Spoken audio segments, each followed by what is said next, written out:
దాకా ఓటరు ఇంకా ఆలోచిస్తాడని మరొక అప్డేట్ అంటుంది. మేడ్చల్లో కూడా కాంగ్రెస్ బీఆర్ఎస్ మధ్య ప్రధానంగా పోటీ ఉంది. బీజేపీ అక్కడ ఈటల లాంటి సీనియర్ నాయకులు ఉన్నప్పటికీ కూడా కొంత పెర్ఫార్మెన్స్ అంత తక్కువగా ఉంది. నెంబర్స్ అయితే బీజేపీకి ఫేవరబుల్గా లేవు అంటారు ప్రకాష్ రెడ్డి గారు. ఎల్లంపేట సార్ అది అంటే మేము 3 గెలుస్తామండి. ఇక్కడ ఎల్లంపేట గెలుస్తాము, అలియాబాద్ గెలుస్తాం, 3 చింతలపల్లి గెలుస్తాం. మేము ఎల్లంపేట అయితే నిజానికి చాలా థంపింగ్ మెజార్టీతో గెలుస్తాం. మేము అక్కడ చాలా మంచి వాతావరణం ఉన్నది. నేను ఇంకా చెప్తాను సార్, ఎల్లంపేట మున్సిపాలిటీ అనేది నాకు తెలిసినంత వరకు ఎల్లంపేట ఆల్రెడీ ప్రభాకర్ గారు అన్నట్టు 16వ వార్డు సురేష్ బీఆర్ఎస్ అభ్యర్థి ఇప్పటికే 57 ఓట్లతో ఆల్రెడీ గెలుపొందారని చెప్తున్నారు. నేను సార్ ఎల్లంపేటకు సంబంధించి చెప్తాను సార్, అది ఒక మున్సిపాలిటీ అనడమే కాంగ్రెస్ పార్టీ దాన్ని మున్సిపాలిటీ చేయడం అనేది అటువంటిదే ఒక రకంగా తప్పు సార్. అది ఎల్లంపేట, డబిల్పుర, రాయలాపూరు, మాదారము, నూతనకల్లు, శ్రీరంగారం అవన్నీ ఎన్ని సార్ ఒక గ్రామం నుంచి ఒక గ్రామం 15 కిలోమీటర్లు సార్. అది 18 కిలోమీటర్లు సార్. అది ఒక మున్సిపాలిటీ. అది మీ కళ్ళకాలు ఉంటుంది కదా, కళ్ళ ఇండస్ట్రియల్ రంగారెడ్డి జిల్లా లాస్ట్ దాని పక్కన ఎల్లంపేట, రావులకోలు, అసలు ఒక్కొక్క డబిల్పూర్ ఒక్కొక్క ఊరికే 5 కిలోమీటర్లు 4 కిలోమీటర్లు.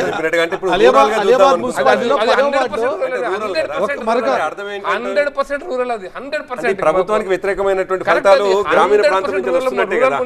మున్సిపాలిటీ కాదు అది, అది గ్రామ పంచాయతీలు 100%. 1% వ్యవసాయం జరుగుతున్న గ్రామ పంచాయతీలు సార్. అవి ఇండస్ట్రియల్ ఎస్టేట్ అయింది, ప్లాటింగ్ అయింది వేరే, కానీ అది మీకు కాళ్ళకాలు మొత్తం ఇండస్ట్రియల్ ఏరియానే కాళ్ళకాలు పక్కనే సార్. ఎల్లంపేట కూడా మనం ఇంకో రకంగా చూద్దాం. మీరేమన్నారంటే ఇప్పటిదాకా గుర్తు లేనటువంటి ఎన్నికల్లో ఫలితాలు 4000 వచ్చి ఉంటాయి అని. ఇప్పుడు గుర్తులతో గ్రామీణ ప్రాంతమే అనుకుందాం. ప్రకాష్ రెడ్డి గారు చెప్పినట్టుగా కంప్లీట్ గ్రామీణ ప్రాంతంలో జరిగినటువంటి గుర్తులతో జరిగిన దాంట్లో కూడా బీఆర్ఎస్ పార్టీ ఆధిక్యంలోకి వస్తుంది అని అంటే ఈ ప్రభుత్వం యొక్క రిఫ్లెక్షన్. నేను శాంపుల్ గా చెప్తున్నాను. అల్టిమేట్ గా ఏంటంటే ప్రభుత్వానికి అనుకూలమైనటువంటి వాతావరణం ఉంటుంది. ఎగ్జిట్ పోల్స్ లో ఏవైతే 2-3 వేసారు సైంటిఫిక్ గా కరెక్టా తప్ప పక్కన పెడితే, ఎగ్జిట్ పోల్స్ లో ఈ 3 మున్సిపాలిటీలో కూడా మల్లారెడ్డి హవా అని చెప్పి మంతపాటి సీనియర్ జర్నలిస్ట్ అల్లనారాయణ గారు. అల్లనారాయణ గారు, ఇప్పుడు వస్తున్నటువంటి ఫలితాలు టూ ఎర్లీ ట్రెండ్, ఇది చాలా ప్రారంభ దశలో ఉన్నాము. వస్తున్నటువంటి ఫలితాలు చూస్తుంటే పోటీ అయితే బీఆర్ఎస్ వైపు నుంచి ఉంది అని చెప్పి అనుకోవచ్చా, లేక ఏకపక్షంగా ముఖ్యమంత్రి గారు కోరుకుంటున్నట్టుగా, ముఖ్యమంత్రి గారు చెప్తున్నట్టుగా 100 వరకు అవుట్ ఆఫ్ 116 కాంగ్రెస్ వెళ్ళిపోతుంది అని ఆయన ఇస్తున్నటువంటి ఇండికేషన్ ఆ రకంగా ఉంటుందంటారు? అది అధికార పార్టీలో ఉన్న వాళ్ళు ప్రతి వాళ్ళు అట్లాగే 100 సీట్లు అంటారు, కానీ బీఆర్ఎస్ ఇప్పటికి కూడా ఒక బలమైన, అంటే వాళ్ళకి ఈవెన్ పంచాయతీ ఎన్నికల్లో కూడా అది లెక్కకు మించే వచ్చినాయి. అట్లా చూసినప్పుడు అధికార పార్టీకి ఉండే అడ్వాంటేజెస్ స్థానిక సంస్థల ఎన్నికలు కావచ్చు, అట్లాగే ఇట్లాంటి ఎన్నికలు కూడా కావచ్చు.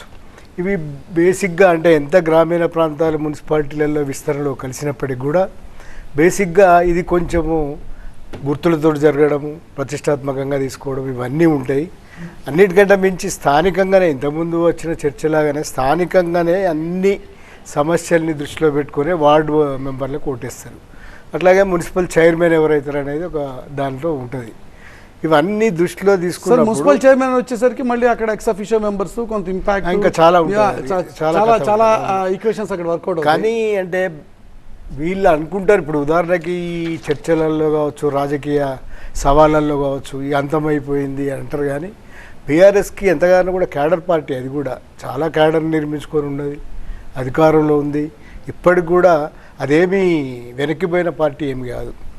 ఒకటేంటంటే ఎక్కువగా పోటీ ఉన్నప్పుడు ఏంటంటే 3 మధ్యలో 4 మధ్యలో పోటీ ఉన్నప్పుడు బీజేపీకి టీఆర్ఎస్కు చీలే అవకాశం ఉంది, అధికార పార్టీకి అడ్వాంటేజ్ అవకాశం ఉంది అనేది ఈ ఎన్నికల్లో ప్రధానంగా ముందుకు వస్తున్న ఇష్యూ. అంటే ఒక్కటే ప్రతిపక్షము ఉంటేనేమో వేరు, 2 ప్రతిపక్షాలంటే కొంచెం బీజేపీ కూడా పుంజుకున్న ప్రాంతాలలో, దానికి కూడా ఓట్ బ్యాంక్ ఉన్న ప్రాంతాలలో కాంగ్రెస్కి అడ్వాంటేజ్ వస్తుందని సహజంగానే అధికార పార్టీకి ఉండే అడ్వాంటేజెస్. కానీ బీఆర్ఎస్ని తీసిపారేసినంత లెక్క అయితే రాదు, ఎంత ఎర్లీ అయినా కూడా, తర్వాత అయినా కూడా.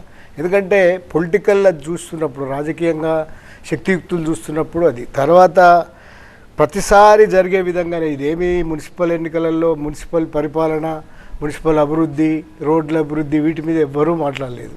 మళ్ళీ అవే నారేటివ్స్, పొలిటికల్ నారేటివ్స్ తిట్టుకోవడము ఇదంతా జరిగింది. కాబట్టి బీఆర్ఎస్ కూడా దానికి ఆల్మోస్ట్ తగిన జనరల్ ఎలక్షన్స్ లో ఎట్లా అయితే ఉంటుందో అదే అంతే స్థాయిలో జరిగింది స్థాయిలో వ్యవహారం అంతా జరిగింది. కూడా. BRS ఎక్కడ స్థానిక సమస్యలు రోడ్ల సమస్య పరిష్కరిస్తాం, లేదా మొరీల సమస్య పరిష్కరిస్తాం, అండర్ గ్రౌండ్ డ్రైనేజ్ సిస్టమ్ తీసుకొస్తాం, ఇట్లాంటి ఇష్యూస్ మీద కాకుండా బీఆర్ఎస్ పర్మనెంట్ కూడా స్టేట్ ఎలక్షన్ లాగా ఒక పిక్చర్ ఇచ్చే ప్రయత్నం అయితే జరిగింది. అన్ని పక్కదారి పట్టించడానికి మీరు అన్ని చేస్తున్నారని అది ఒకటి పట్టుకున్నది బీఆర్ఎస్, వీళ్ళు ఒకటి పట్టుకున్నారు. ఈ రెండింటి మధ్యలో మున్సిపల్ ఎన్నికలు అనేది మున్సిపల్ సమస్యల మీద జరగలేదు.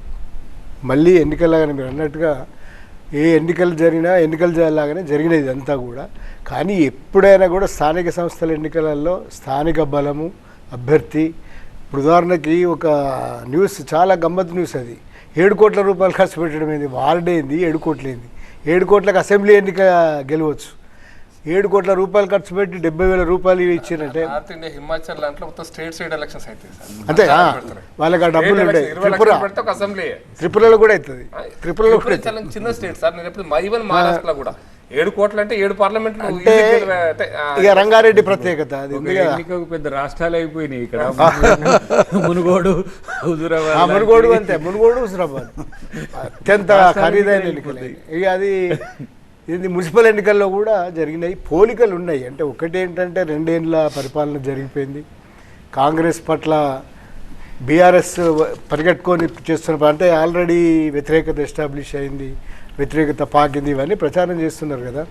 దానికి ఒక రకమైన తీర్పు కూడా అనుకోవచ్చు. ఎంత స్థానిక ఇష్యూలైనా కూడా వీళ్ళు ప్రచారం చేసిందంతా కూడా స్టేట్ రాజకీయాలు, రాష్ట్రాన్ని ప్రభావితం చేసే రాజకీయాలు. కాబట్టి వీటన్నిటి మీద ఒక అంచనాగా దీన్ని చూడొచ్చు. టూ ఇయర్లీ అంటే బీఆర్ఎస్కు 2 సీట్లు రావడము, 18 సీట్లు రావడం టూ ఇయర్లీ కొద్దిసేపు అయితే తప్ప ట్రెండ్ మాట్లాడలే ఉంటారు.